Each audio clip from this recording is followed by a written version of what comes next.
Olá, irmãos da Igreja Batista em Vila das Belezas. Boa tarde, Pastor Júnior, mais uma vez aqui com vocês.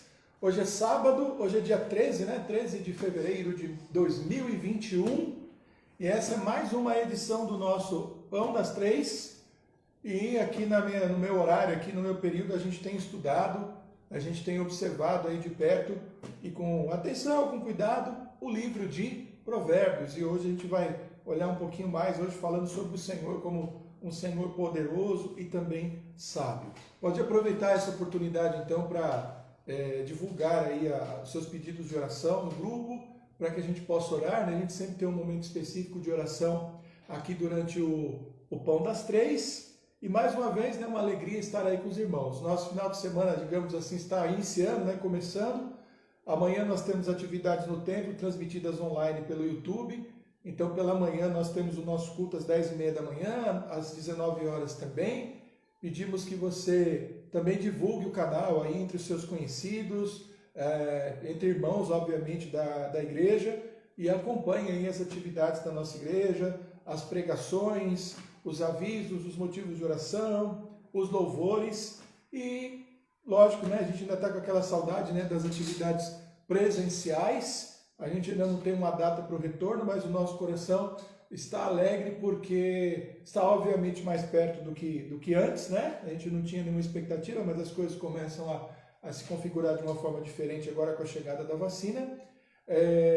Mas também estamos alegres porque mantemos aí as nossas atividades online, as nossas atividades aqui pelo Facebook e pelo YouTube e atividades específicas da igreja, né? Encontros, pequenos grupos que são usadas outras plataformas aí, e depois daquela invasão de plataformas no início da pandemia, hoje a gente praticamente só usa aí o Google Meet e o Zoom, graças a Deus aí ferramentas que nos têm ajudado e nos têm abençoado bastante. Muita gente sofrendo, né, com a Covid, com outros problemas de saúde também, irmãos aí vivendo desafios aí espirituais, familiares, de emprego, de trabalho, alguns desempregados, e nós temos orado e buscado a presença do Senhor nesse sentido. Neste mês, que é o mês de fevereiro, nós não estamos muito ligados, nesse mês de fevereiro especificamente, a uma campanha de missões, mas já estamos nos preparando para o mês de março, que está aí pertinho, né? Quando a gente vai trabalhar a questão de missões mundiais. Já estamos recebendo aí as propagandas, aí, o material de divulgação, música, tema, divisa. Logo, logo a gente começa a divulgar. Então, no mês de fevereiro, a gente vai trabalhar a questão também de missões mundiais, tá? Então, vamos ficar atentos aí às atividades, às coisas que estão acontecendo, ao que o Senhor tem feito aí no nosso meio e pedindo a ajuda dele, né? Mês que vem, eu acho que a gente vai completar, né, um ano aí, no dia 18 de março, um ano aí que nós realizamos o nosso último culto presencial, mas foram muitos outros cultos logo depois disso, em que o Senhor tem falado aos nossos corações através da vida dos pastores, através da vida dos missionários que a gente tem recebido, dos pastores que vieram à nossa igreja nesse período, não só no mês de janeiro, né, como o próprio pastor Enoque, que veio em setembro, final da campanha de missões nacionais em setembro do ano passado, as notícias que a gente recebe também vindas aí do campo missionário, dos nossos missionários, dos pastores que nós apoiamos, né, que nem o pastor Jefferson, o pastor Josias, o próprio pastor David Bango, né, até recentemente, enfim, pastor Jadai, pastor Adiel, da nossa missionária também Marlene Montes de Oca lá na Espanha, enfim, a nossa igreja tem feito seu trabalho e tem avançado, e isso demonstra, né, o cuidado do Senhor e a direção que Ele tem dado à nossa igreja. E hoje a gente vai trabalhar um pouquinho disso, né, sobre a sabedoria e a força e o poder do Senhor sobre as nossas vidas, sobre a igreja, e como é que a gente pode aprender com isso, como é que a gente pode se render ainda mais, nos entregarmos ainda mais a esse poder aí do nosso Deus. Então, eu quero te convidar para orar, entregando o Pão das Três dessa tarde nas mãos dele, e logo após nós vamos cantar aqui um cântico aqui que fala um pouco da força, da grandeza, da majestade e do poder do Senhor. Vamos orar. Pai, muito obrigado, a Deus, por mais esse momento, que é o Pão das Três, que traz alegria, Pai, aos nossos corações, e é também, ó Deus, uma forma de unir a tua igreja para o louvor e para a adoração, para ouvir, ó Deus, a tua palavra. Mais uma vez ser conosco, obrigado pela participação, pelo compartilhamento, ó Pai, dos irmãos, não somente de compartilhar, ó Deus, a própria publicação, mas de compartilhar também a sua alegria, os seus pedidos de oração, e que a tua graça esteja conosco mais uma vez. Essa é a nossa oração, em nome de Jesus. Amém. É isso aí. Vamos cantar então esse cântico aqui. Um cântico bem antigo também, a gente já cantou bastante.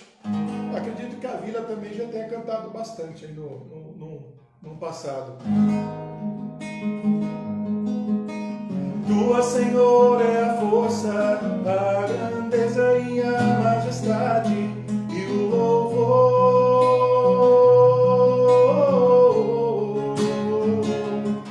e a glória e o poder.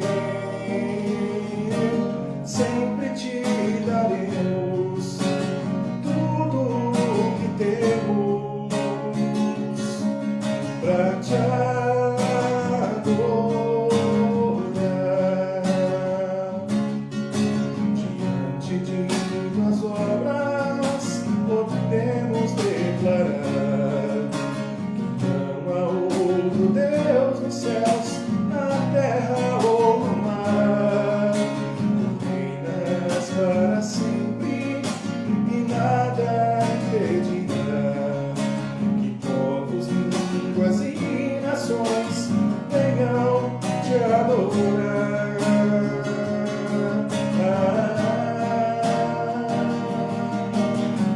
Senhor, é a força, a grandeza e a majestade e o louvor e a glória e o poder.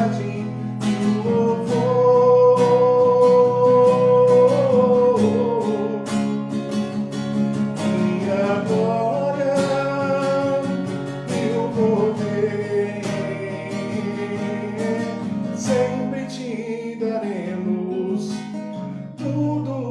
daremos tudo o que temos pra te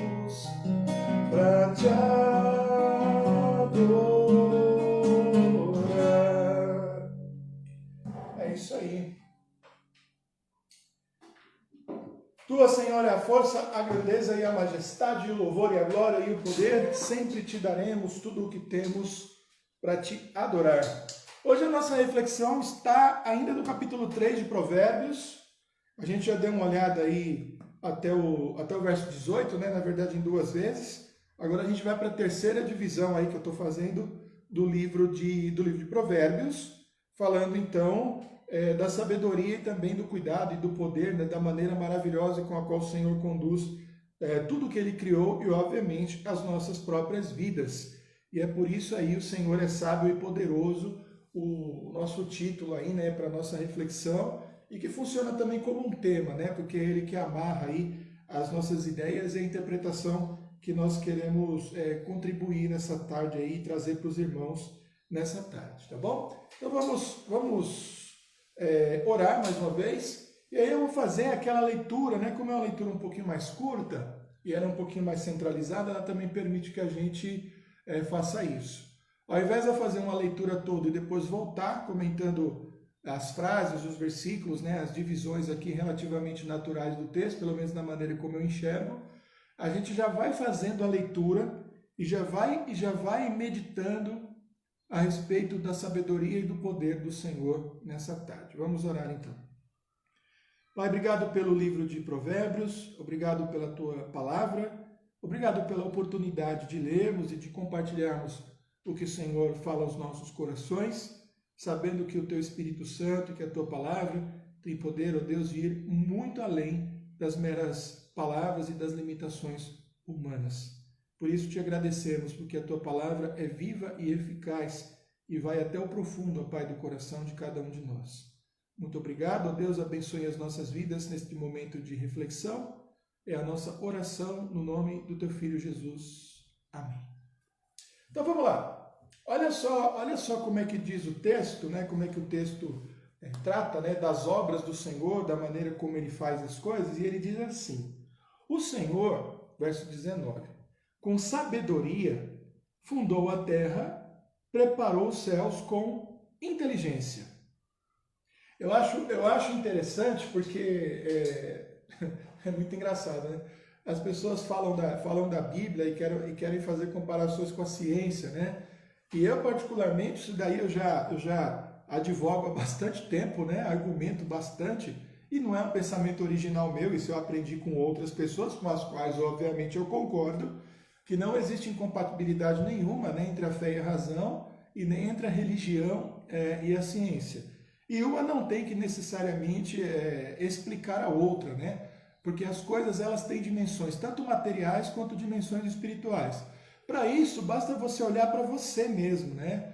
A medicina, a psiquiatria, né? A biologia, elas podem explicar muito bem o funcionamento do nosso corpo, mas elas não têm muita capacidade de explicar nossa alma, o nosso espírito, né? Os nossos sentimentos, né? Eles têm um limite para isso. E isso cabe a quem? Cabe à religião, cabe à fé, cabe à filosofia, né? Então, as ciências, né, os saberes humanos, que a gente cometeu um erro muito grande enquanto humanidade de dividi-los e botá-los para brigarem entre si, e todo mundo perde com essa briga, são as diversas formas, né, a sabedoria imensa de Deus e a complexidade com a qual Ele criou todas as coisas, mas Ele pôs um limite em nós de entendimento e na linguagem humana que a gente tem que explicar as coisas por partes, né? Mas elas não deveriam concorrer.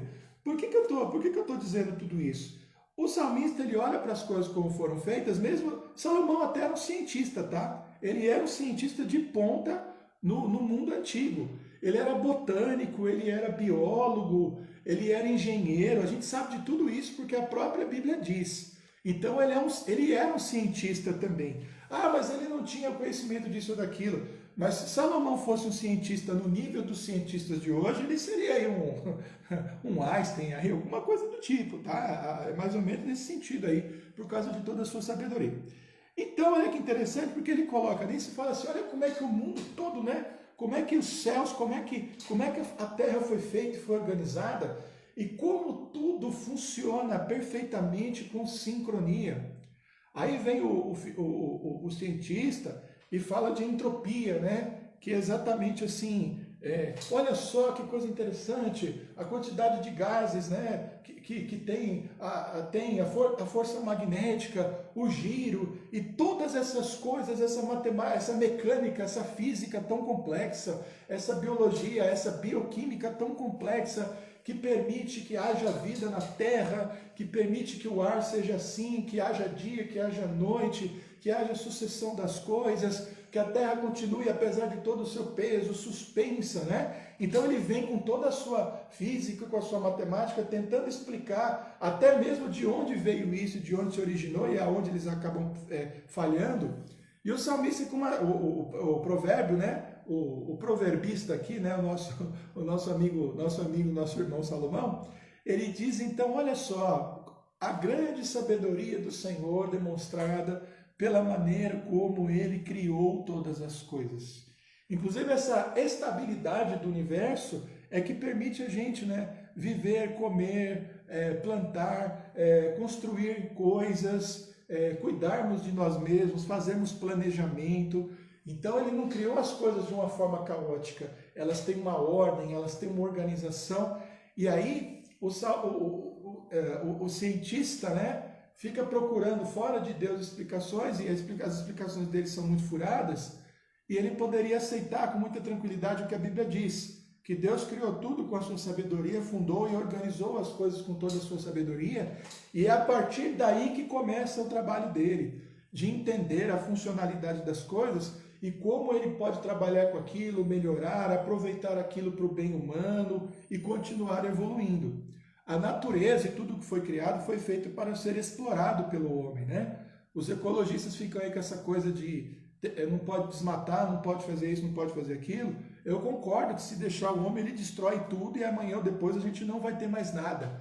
Só que eles não conseguem entender que existe um nível de equilíbrio entre as coisas que o próprio Deus nos deu, porque ele nos deu, ele disse assim, está aí a terra, dominai-a e sujeitai-a.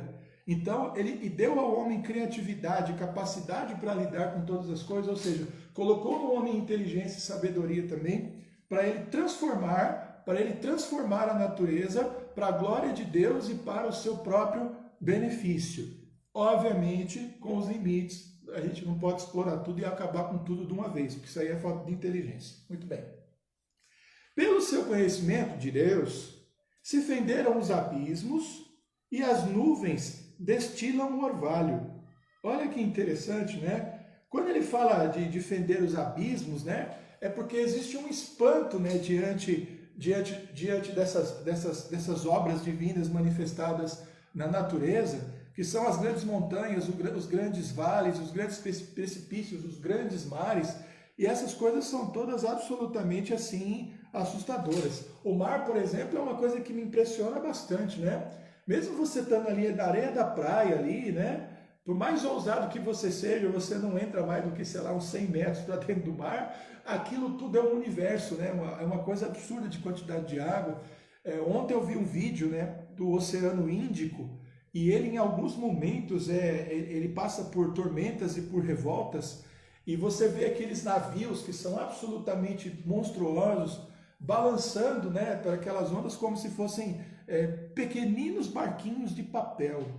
Aquilo é a fúria da natureza? Não sei se é a fúria da natureza. Aquilo ali é a sabedoria, o poder e a grandiosidade do Deus que criou coisas fantásticas e absurdamente grandes para o tamanho, né, físico do ser humano e também para o seu entendimento. E aí ele fala também das nuvens destilando o seu orvalho. E se você está entendendo bem a linguagem do proverbista aqui, né, de Salomão, ele está fazendo um contraste entre as coisas absolutamente grandiosas e as coisas absolutamente delicadas e pequenas que o Senhor faz.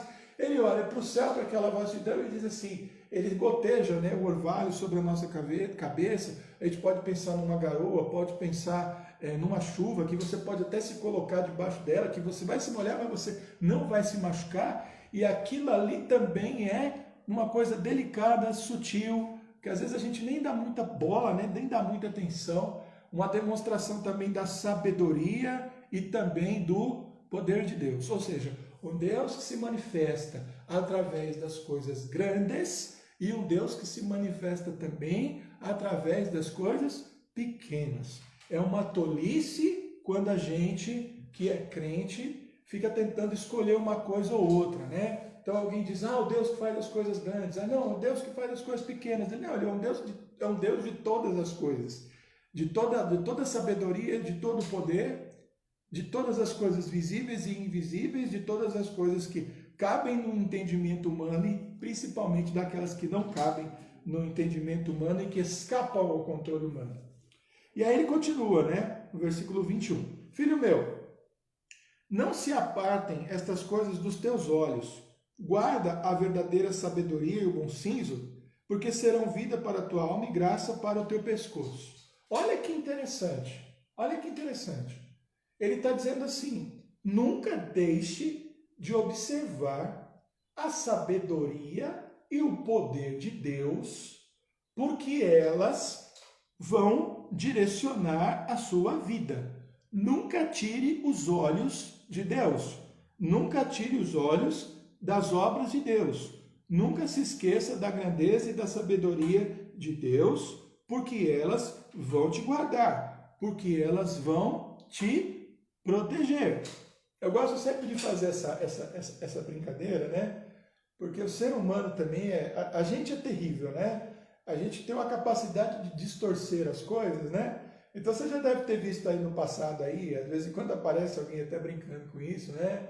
Das pessoas que se reúnem num lugar para aplaudir o pôr do sol, de pessoas que abraçam e beijam árvores, esse tipo de coisa. Eu acho que tem bastante loucura, né? Tem bastante insanidade nesse tipo de atitude, e não é isso que a Bíblia está ensinando. A Bíblia não está ensinando que a gente deve adorar as coisas que foram criadas, porque isso é idolatria, e que a gente não deve deixar de extrapolar, né, o nosso entendimento através das coisas criadas, permitindo que esse entendimento nos leve à percepção de que existe um Criador. É o erro dos cientistas, é o erro desses biólogos, é o erro desse pessoal dos verdinhos, né, dos greeners, né, como é que fala? Os ecologistas, né, esse pessoal que fica defendendo a natureza pela natureza, que não é muito inteligente, porque eles precisam entender que nós somos mordomos da criação, e que a criação, como diz o Salmo 19 e outras passagens da Bíblia, como Romanos até, ali falando sobre salvação, inclusive, nos revelam a presença a presença de Deus, a presença de um Criador, né? Quando a gente fala, por exemplo, né, de ciência, teoria do design inteligente, é legal a expressão, né? Só que assim, para mim, o desenhista inteligente, o designer inteligente, é o Criador dos céus e da terra, Pai de nosso Senhor Jesus Cristo, que é também juiz de toda a terra. O Deus da palavra que é a Bíblia, o Deus da igreja, o Deus dos cristãos. Para mim, ele tem nome, né? O nome dele é Jesus, é ele manifesto entre nós como ser humano na pessoa de Jesus. Olha que interessante, no meio do livro de Provérbios, ele dizendo isso. Veja o que Deus fez, não para adorá-los, mas para perceber a presença, o poder, a autoridade, a sabedoria do Deus que você serve, do Deus que te criou e que exige hoje que você ande nos seus caminhos. Aí ele continua, falando das consequências disso.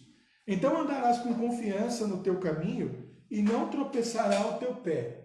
É lógico que essa linguagem, ela pode ser aplicada de maneira objetiva, ou seja, da gente não andar tropeçando por aí, porque tropeçar é ruim, né? Você pode machucar o pé, você pode cair, você pode bater numa parede, você pode esbarrar numa coisa cortante, numa superfície dura que vai te machucar. Mas obviamente que é uma linguagem metafórica, né? Uma linguagem simbólica para dizer que você não vai errar na vida, né? Que você não vai ficar dando mancada, que você não vai ficar tomando decisões erradas, que você não vai ficar cego para o mal aliás, vai ficar cego para o mal, né? De não conseguir enxergar o mal diante dos teus olhos, e você vai conseguir andar com inteligência, né? Então, é muito mais nesse sentido. Eu acho que pode até ser aplicado no sentido literal, né, de andar, porque quem aprende a andar assim também anda com cuidado, né? Quem cuida da vida como um todo.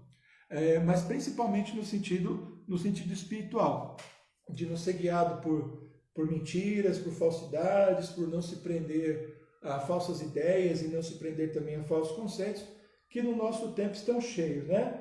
A gente está vivendo o tempo da informação, é excelente, eu acho excelente que tenha sido dado voz a todos nós, eu me incluo nisso também. Hoje todo mundo pode ter seguidores, pode criar um canal no YouTube ou numa outra plataforma, pode fazer uma postagem, só que a necessidade de um filtro, de um filtro, né, de informações aumentou bastante. A gente tem que ter essa capacidade.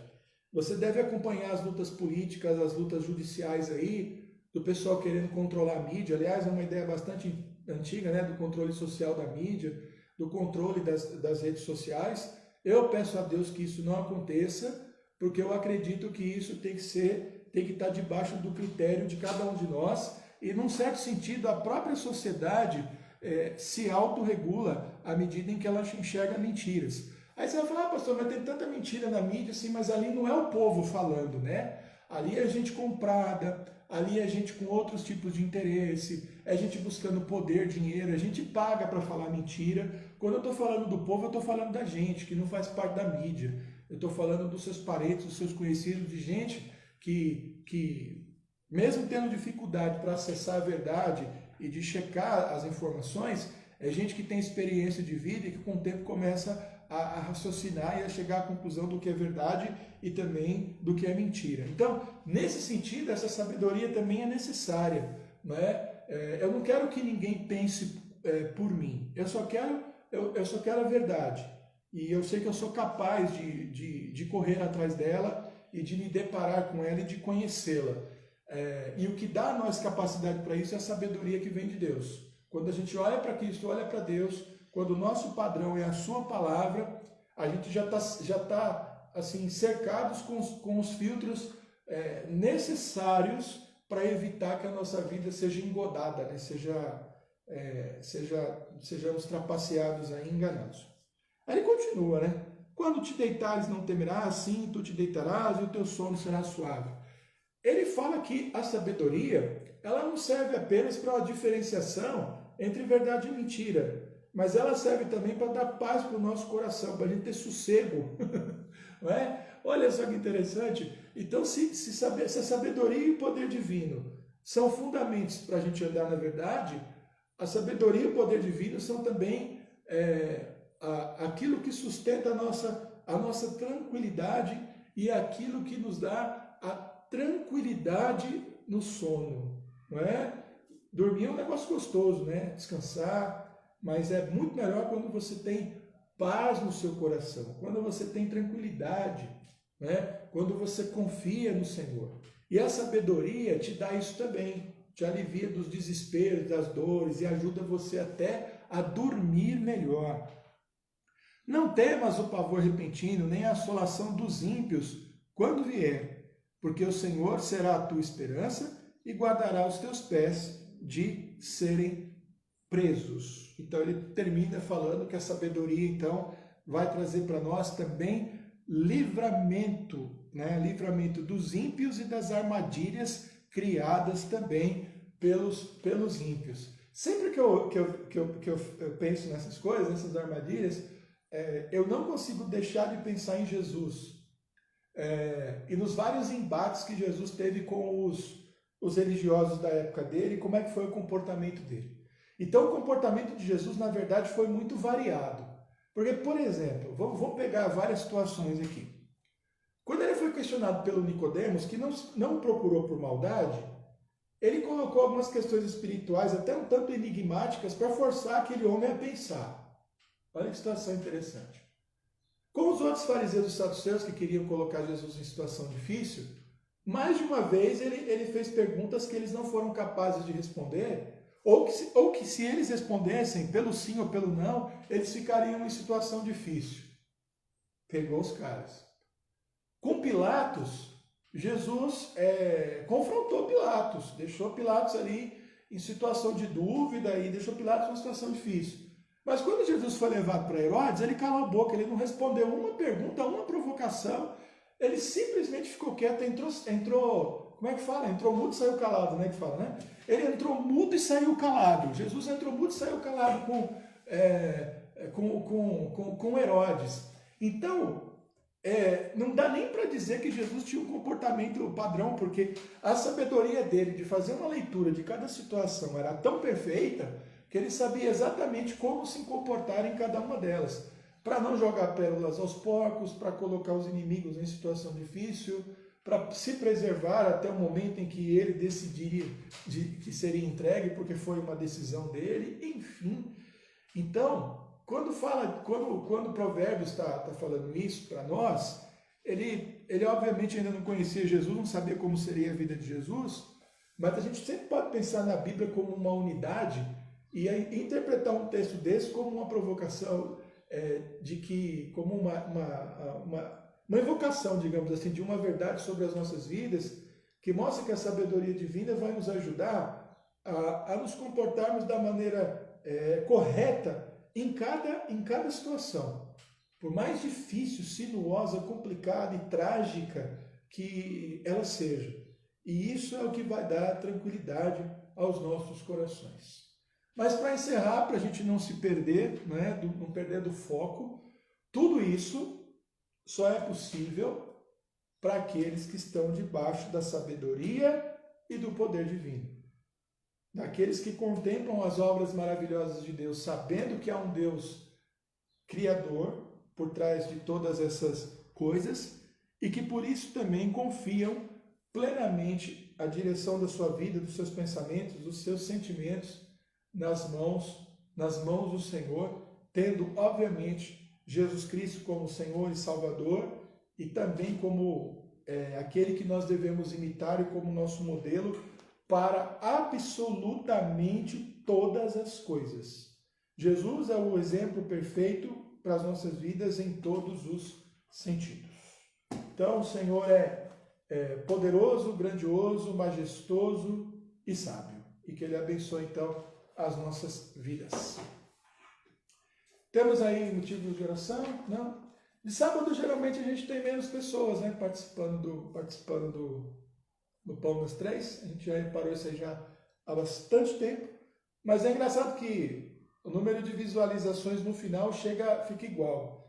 Isso significa que aqueles irmãos, né, que estão tendo atividades, trabalho, fazendo as coisas da casa no sábado, eles acabam nos acompanhando em outro horário. Isso é muito, muito bacana. Bom, nós temos aqui uma quantidade boa de pedidos de oração, né? Então, nós vamos orar pela vida do nosso irmão Romualdo, né, que fez aí um pedido de oração por sua saúde. A nossa irmã Maria do Carmo pediu oração pelo seu Arlindo, né, que teve um AVC, mas já está começando a movimentar o braço. A nossa irmã Eliana Cagliari pedindo oração pelo Luiz Dantas, né? Ele vai fazer uma cirurgia no cérebro, né, na cabeça. Então vamos orar pela vida dele. Luiz já foi membro da nossa igreja, pai do Jonas e tudo mais, né? E do Jonatas, e é bem conhecido da nossa igreja. Costuma nos visitar, né? De vez em quando ele está presente nos nossos cultos também. A Lucinda Guimarães, ela pediu oração pelo marido dela, pastor Fernando, da Igreja Metodista em Vila Mariana, tá? Pediu também pela Amenires e também pela Cristiane Cese, né? A Amenires aqui com AVC, a Cristiane César com câncer, e foram também pedidos que chegaram através do chat do Pão das Três de ontem, né? Tá? O Elton, né, pedindo pela empresa que ele trabalha. Muita gente afetada com problema de saúde. Esse pedido também apareceu no chat do Pão das Três de ontem, né? Vamos orar pela empresa dele, pelos patrões e tudo mais. A Kátia, né, pedindo oração pelo Tilson que está também nos nossos pedidos de oração já há um bom tempo. Agora ele está numa fase complicada, numa clínica, não está falando, não está se mexendo. E a mãe dele, né, que é a tia, né, da Kátia, está bastante abatida e realmente é uma situação aí de sofrimento muito grande. A dona Helena, de 93 anos, que é um pedido da nossa irmã Ruth, está na UTI, né, com problema com Covid. Existe uma outra dona Helena, um pouco mais jovem, de 66 anos, amiga da nossa irmã Maria do Carmo, que está melhorando também.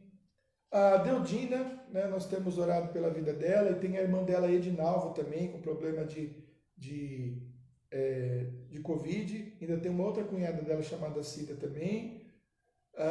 Os amigos da Cida também, da Cida Teixeira, né, a Luciana e o Valdomiro. A Lurdinha tem pedido pelo Nélio. Tem a família da Elisângela e da Irene, que são amigas da Rose, tá? E hoje veio um pedido também aqui, que eu já havia citado aí anteriormente, né, um pedido da Fabiana Moura, do tio do nosso irmão Miguel Moura, que é o tio Eronildo. Ele teve Covid, mas ele está com um problema neurológico bastante grave, internado. A família está bastante abatida. São irmãos nossos também. Parece que um dos filhos do Eronildo também é pastor, né? Que foi através dele que chegou o pedido para nós. Não vou lembrar o nome agora, depois a gente coloca, mas vamos orar pela vida do seu Eronildo, que está numa situação de saúde aí bastante complicada, tá bom? Vamos orar pela vida dele e mantê-lo aí na nossa lista de oração. Os profissionais de saúde, a vacina, os desempregados, pelo país de uma forma geral, pela nossa igreja, pelos nossos missionários. Então nós temos aí esses vários pedidos de oração. Está chegando aqui um agora.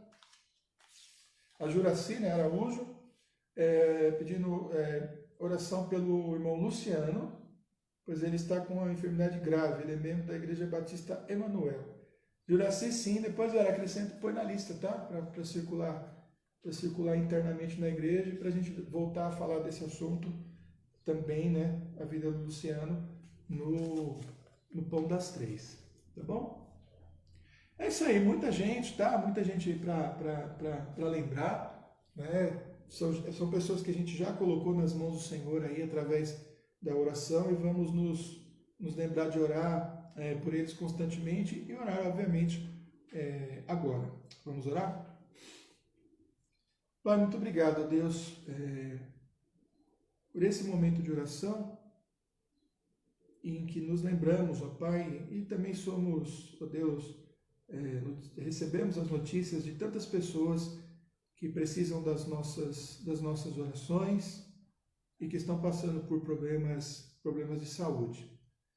Oramos pela vida do Romualdo, pela vida do Tilson, pela vida da Deudina, das suas das suas cunhadas. Nos lembramos da vida do nosso irmão Joselito, da vida do nosso irmão Kleber também. Oramos agora também pela vida do Luciano, que também nos foi trazido. Oramos pela vida do seu Eronildo, que está hospitalizado, numa situação bastante difícil. São muitas pessoas, ó Deus, conhecidas, parentes de irmãos, ó Pai, amigos de irmãos, que estão passando, ó Pai, por dificuldades de saúde, alguns internados e outros passando, ó Deus, por tratamentos longos. Rogamos, ó Deus, que a Tua misericórdia possa acompanhar, ó Deus, a vida de cada um deles. Eu peço, ó Deus, que a Tua graça possa acompanhá-los agora, onde quer que estejam, ó Pai, tranquilizando, ó Deus, os seus corações. Colocamos nas Tuas mãos também, Senhor, a vida de médicos, de enfermeiros, ó Pai, de terapeutas, ó Deus, das mais variadas áreas, que têm tido, ó Deus, a responsabilidade de cuidar, ó Pai, da vida de Deus de cada uma dessas pessoas. Que eles possam ser fortalecidos pelo Senhor, possam ser, ó Pai, dirigidos, ó Deus, e que possam fazer o seu trabalho com amor e também com técnica, e possam, ó Deus, também ser sensíveis, ó Deus, às necessidades de todas essas pessoas que nós citamos aqui hoje. A Covid continua sendo um problema, muitas pessoas doentes, infectadas, muitas pessoas hospitalizadas. Infelizmente sabemos, ó Pai, do alto número de mortes diárias, ó Deus, pelo Covid. E por outro lado, ó Deus, os nossos corações de alguma forma se alegram com a existência e a chegada das vacinas, e os nossos corações também querem se purificar das disputas políticas e ideológicas que só contaminam o debate, e oramos, ó Pai, de maneira objetiva, pelos cientistas e pelos diversos profissionais, ó Deus, sérios, envolvidos na tarefa de vacinar, ó Deus, o mundo inteiro. Continue protegendo, ó Pai, há países vivendo situações muito difíceis, há pessoas, ó Deus, enfermas, há pessoas, famílias e famílias, ó Deus, de luto, ó Pai, nesse momento. A terra chora, ó Deus, e clama pela perda, ó Pai, de todas essas pessoas, mas sabemos do Teu poder, ó Deus, enorme, como dissemos hoje, de cuidar, ó Deus, daqueles que o Senhor criou, de consolá-los, de dar a eles, ó Deus, o entendimento, ó Deus, o significado das coisas que acontecem. E acima de tudo, o que eu te peço, ó Pai, é que esse período seja um período também de salvação, de conversão, seja um período também de reconciliação, ó Deus, daqueles que estão doentes, seja um período também para um aprofundamento ainda maior, ó Deus, na vida daqueles, ó Deus, que já andam nos Teus caminhos e que buscam a Tua presença. Peço que aqueles que estão de pé, que não caiam, peço que aqueles que estão caídos, ó Deus, que possam se levantar, ó Deus, e que os nossos corações possam ser limpos também de preocupações tolas, sem sentido, falsas, e Deus, e mentirosas, e aprendamos, ó Deus, a olhar para o Teu poder e para a Tua sabedoria. Muito obrigado, nós oramos e te agradecemos por tudo, no nome de Jesus. Amém. Amém, irmãos? Então, fiquem ligados então nas atividades aí da nossa igreja desse final de semana. Amanhã, às 10h30 da manhã, se o Senhor nos permitir, teremos aí o culto, né? O culto da manhã, amanhã de manhã comigo, né? Nós estaremos aí falando sobre sujeição à vontade do Senhor, baseado lá em Efésios. À noite, o pastor Márcio Sarraf estará na direção dos trabalhos também, dos cultos. Ore pela equipe de transmissão, né? A equipe de transmissão que é responsável ali pelo vídeo do YouTube, que é responsável pelo áudio que vai para vocês, por toda a equipe de comunicação que está ali apoiando a equipe de música, apoiando a equipe de transmissão, ali tocar os instrumentos, as nossas zeladoras que estão sempre lá carinhosamente e cuidadosamente nos recebendo, abrindo e fechando a igreja, ajudando ali em todas as coisas, tá? Então, ore, tá? Às vezes você vê no vídeo ali quem está cantando e você vê o pastor ali que está tocando e cantando, né? Hinos e cânticos, vê o pastor, mas nós temos ali uma série de outros irmãos ali, jovens, adolescentes, adultos, que estão trabalhando duro aí durante todo esse período de transmissão aí, e fazendo um trabalho que é fundamental e importante, que tem permitido que os cultos da nossa igreja cheguem aos irmãos, cheguem à sua casa, para que você possa cultuar com a sua família. Então, fiquem em paz, que Deus abençoe vocês, orem somente para o Senhor, para a sua sabedoria e para o seu poder. Amém.